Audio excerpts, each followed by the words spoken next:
Sorry for the delay, technology difficult. This talks about BASICODE.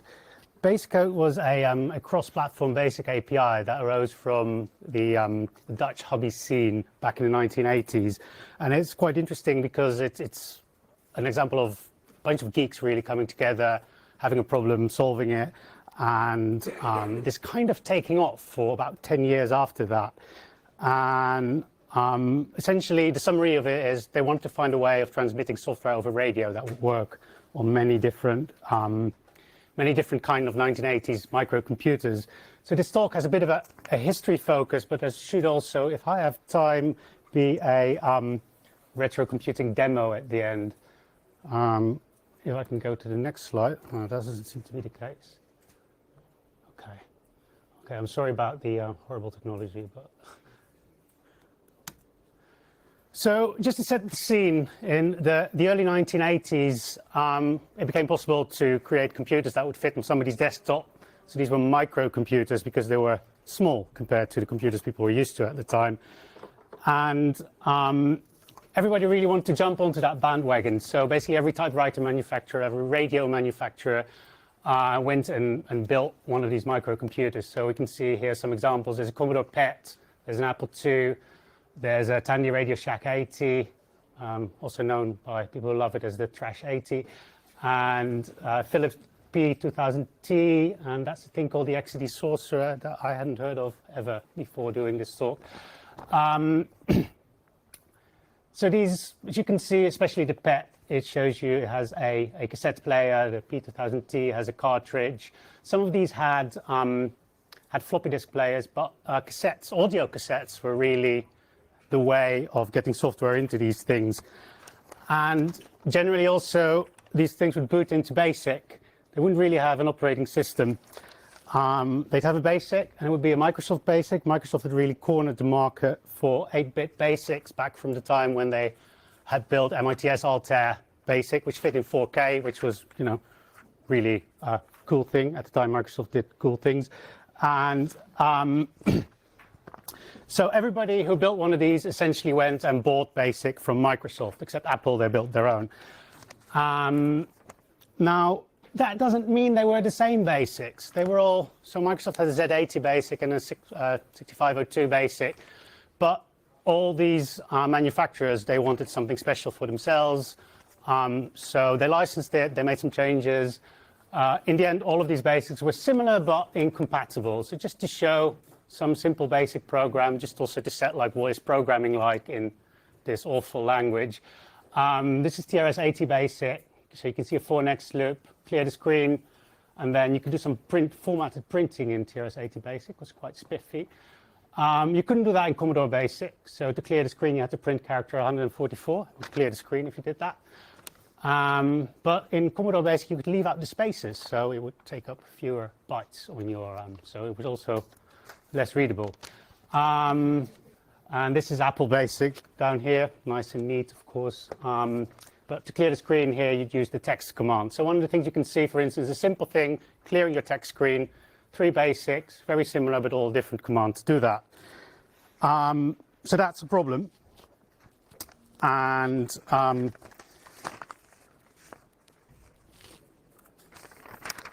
that's a problem we'll get back to. But before we go there, is how you've got one of these PCs, how do you get software in there? Well, you could go out and buy a tape, but well, I certainly didn't have the money to do that, so you didn't really.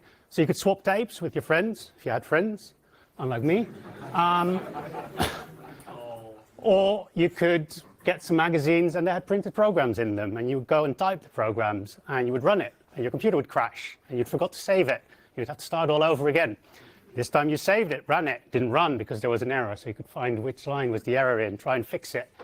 It took hours and hours, but if you're a child, you've got time. So these are the kind of things. So there were tons and tons of magazines. You can find a lot of them on the internet these days. Compute Magazine, Creative Computing.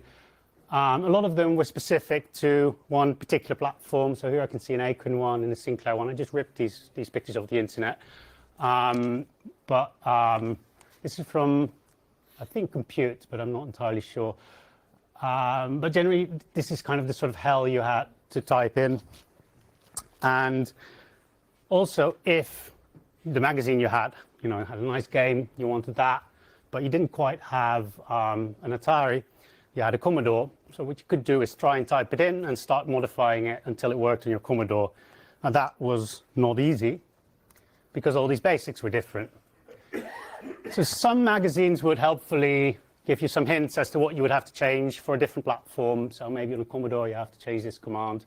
On IBM, this is a bit later because IBM PC became popular a bit later. You'd have to change it here. Some magazines came with really helpful cheat sheets. This is from Personal Computer Magazine, Dutch magazine, which essentially gave you the sort of basic commands and how they worked in all various different kinds of basics. So there's like 20-ish different platforms. They're all slightly different, but very similar here. This was like an A2 sized poster. I think we had one in school. It was, generally still quite unsatisfactory. You have to type all this stuff. So what people really wanted was some way of downloading stuff. I mean, this is not a term that people used at the time, but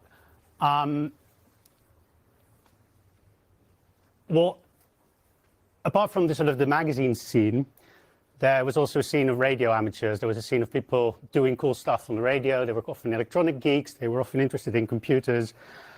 And one of the things they were trying to think is like, can we transmit computer software over radio? And at first sight, it's obvious, right? Because these things work with audio tapes. So there's an actual audio cassette. I mean, I think the people here are mostly old enough to know it. It was actually sound recorded on a tape. It was modulated, much in the way a modem does it. And so that sound was played into the computer. It would demodulate it and turn it back into a program.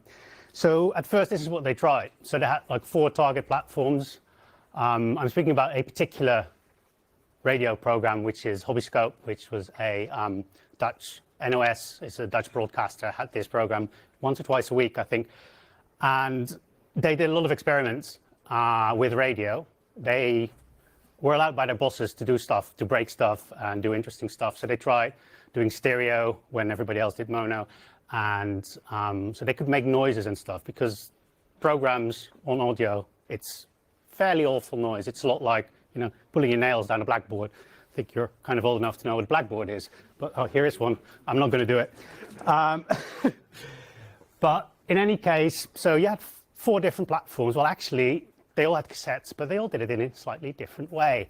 So if you have a weekly program, and you're not going to spend hours, scratching on blackboards. So maybe you could do one Commodore 1 week, the next week you do an Atari, etc. So this took forever.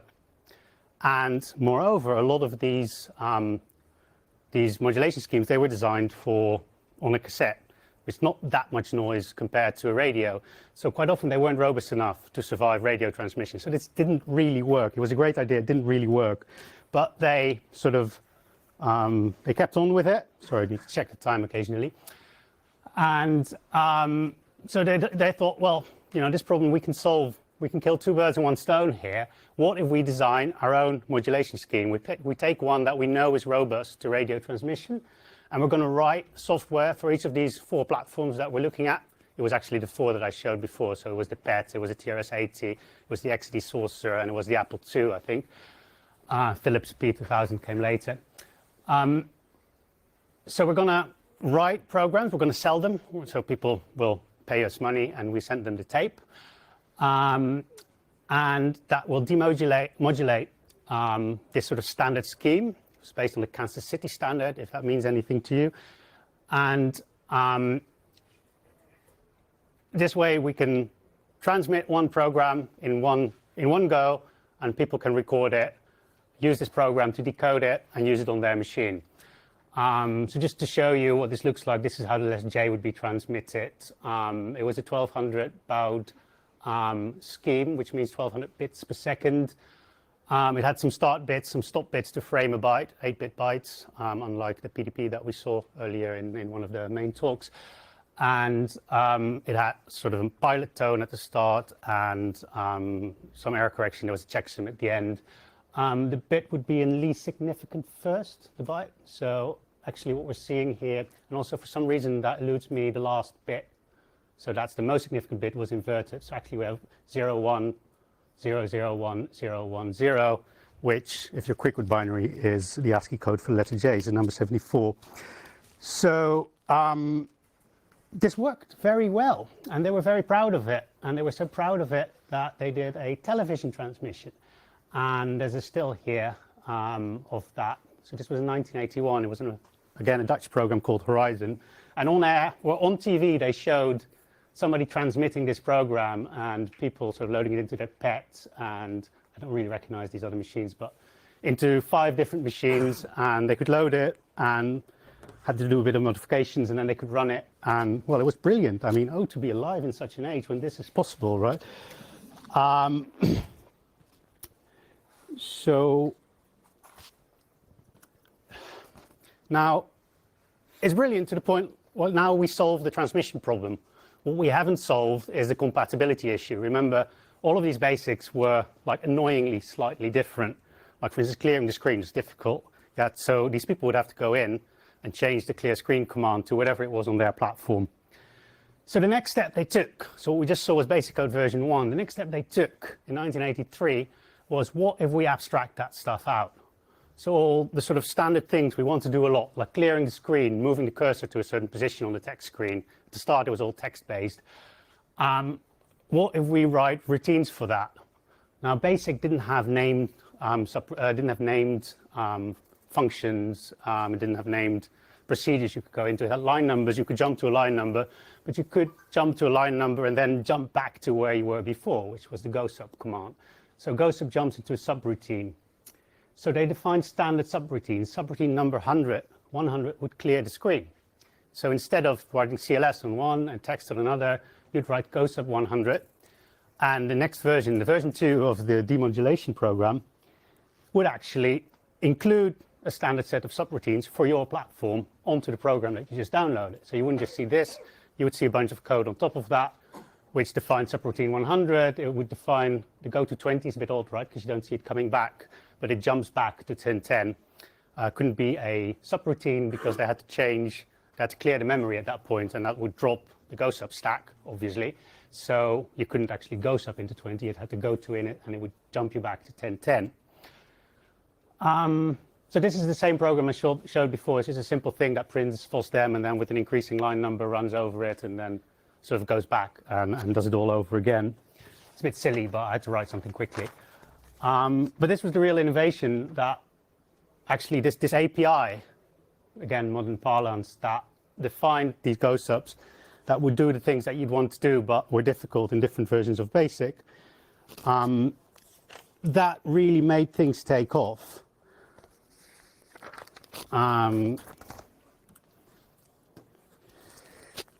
So suddenly you could actually download a program over radio, and they were actually transmitting these programs and people were using them. So this was all still on Dutch radio first, and it really caught on, and other broadcasters got onto it. So particularly the BBC, British Broadcasting Corporation, you might be aware of it, they had a program called The Chip Shop, which was about computers. What is happening in the world of computers, something along those lines. And they started a chip shop takeaway service. So the chip shop takeaway service, they would transmit BASICODE software. And yeah, they would basically use the same programs that, sorry, this is not going to work. I'm not very good with technology, sorry. I had the sound thing, but I can try it at the end if there's time or not. I'm not going to try it now. So the BBC got into the game. The West Germans initially got into the game. They published a book and they had a few transmissions. It didn't really get big in West Germany at the time, but it was big in the Netherlands. It was big in the UK for a while, and in particular on schools. There were lots of educational software, and people called this the Esperanto for microcomputers. At the time, that meant something to people. Esperanto was this international language that was going to replace English. Never happened. And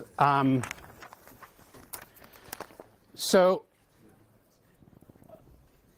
I'm not really going into this, but it won't surprise you in sort of this being an open source conference that what caused the fork between version 2 and version 3 was disagreement about the licensing.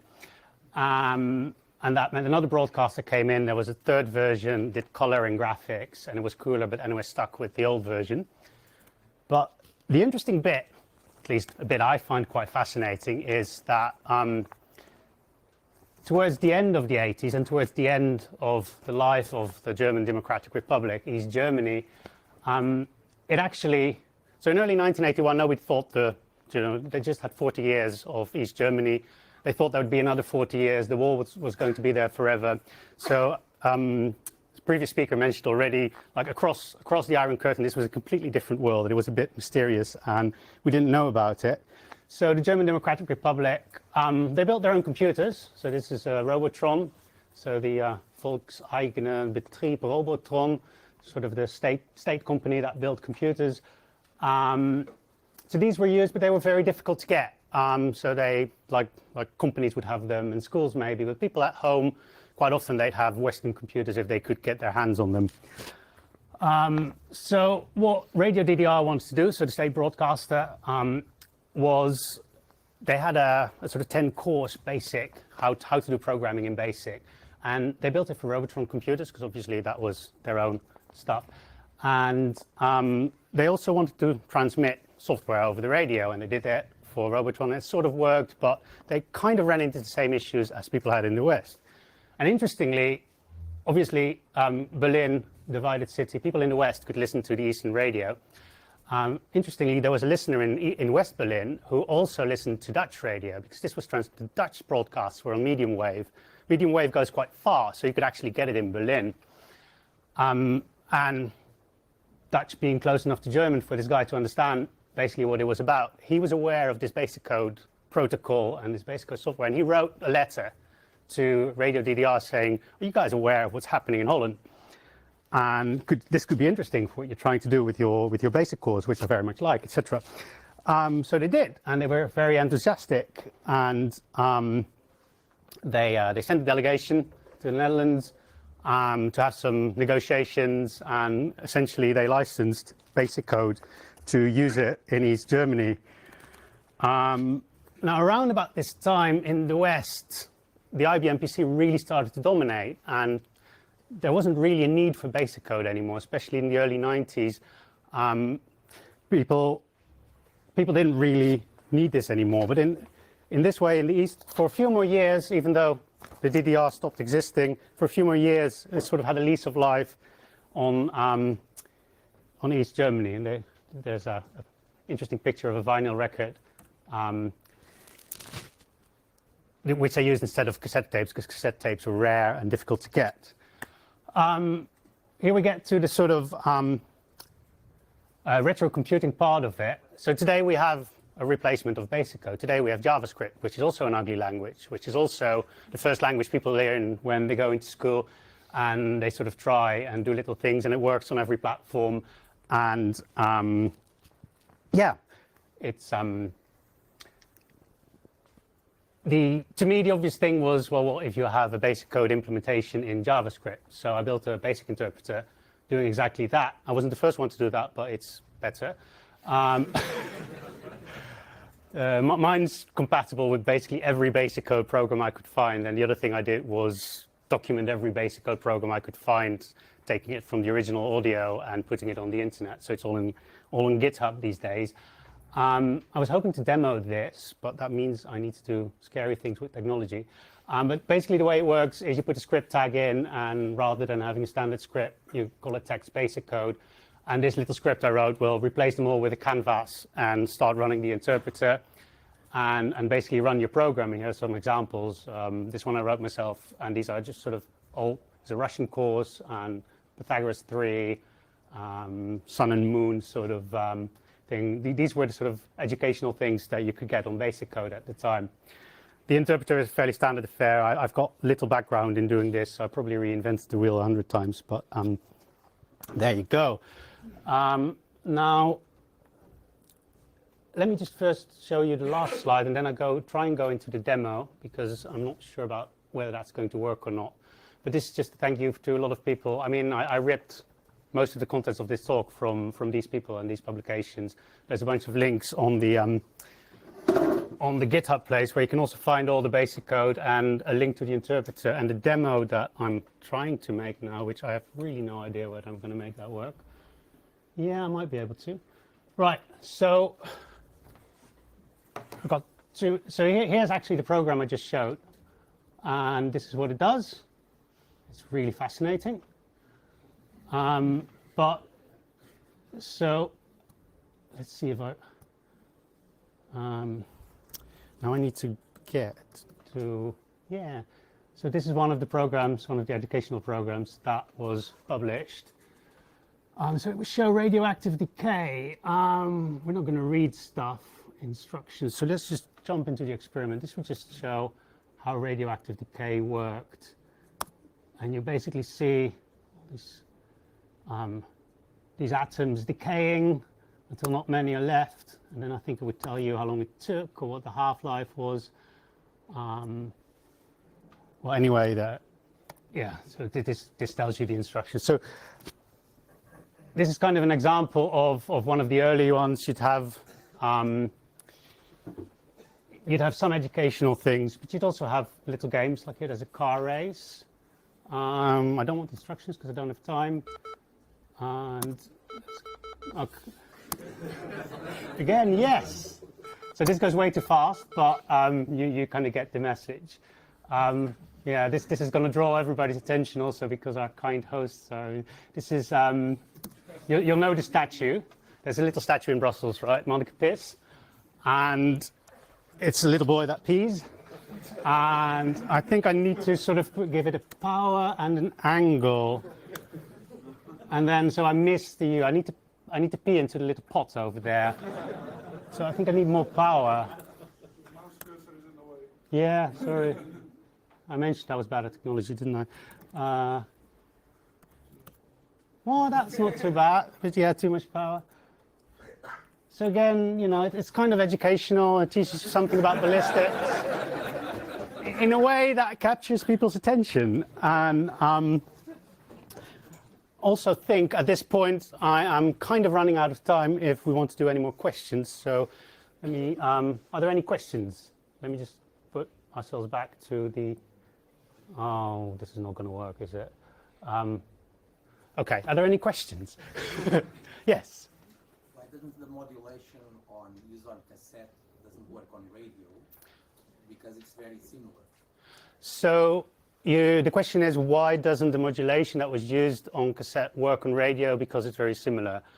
So the answer to that is it sort of works, but it was often, I think, too fast and not, it might not have a lot of framing bytes or things that would make the transmission more robust, so kind of error correction features. There weren't a lot of error correction features in here, but it was quite a slow transmission rate, and it was done in a way that people knew was fairly robust against the noise. Radio has just a lot more noise than cassette tape has, and I think that was the problem they mainly tried to solve, and that was why some of the modulation schemes on cassette didn't really work very well. That, said record way in the red. Recording you peak the red. En dan komt de 64 full way in the red, and then it works.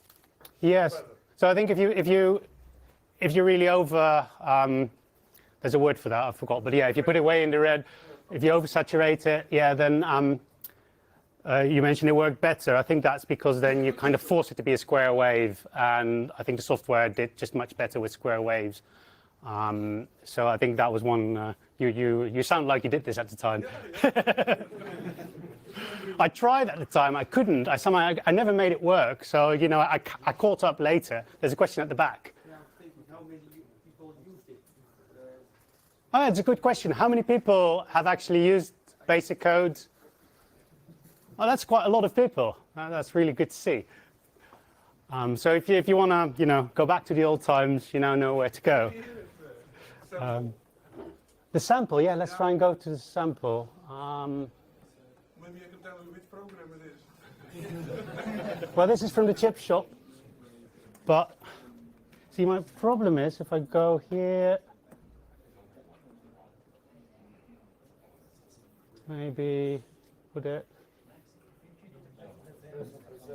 Yeah, it's just that. Ah, hey, thank you. Can we hear it now? Maybe the play button? Is there a play button? Yeah, there was. Yeah, now there is again.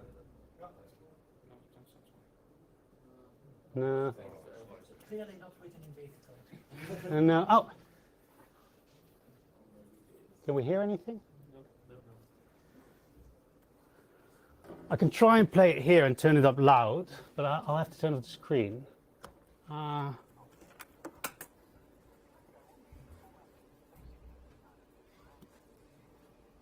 is a blackboard, you could scratch your nails with. Yes. Can people hear this? I'll give you the address in a moment. Now what you do is this. First record the software over the air using VHF if you can, because the quality is much better and much less liable to interference. Then having recorded the program, find the translation program for your make of computer on the BASICODE cassette. Next, load the translation program, which means your computer will now understand BASICODE. And finally, load in the program you've recorded. Oh, sorry. Yeah, we're running out of time. So next on Radio 4, here's Barry Norman. Good morning and welcome. And I can't get to the slider because this sort of thing gets in the way. It's a game called Car Race. But just before we transmit the software, a few tips. The program will be in a format known as BASICODE, a kind of Esperanto.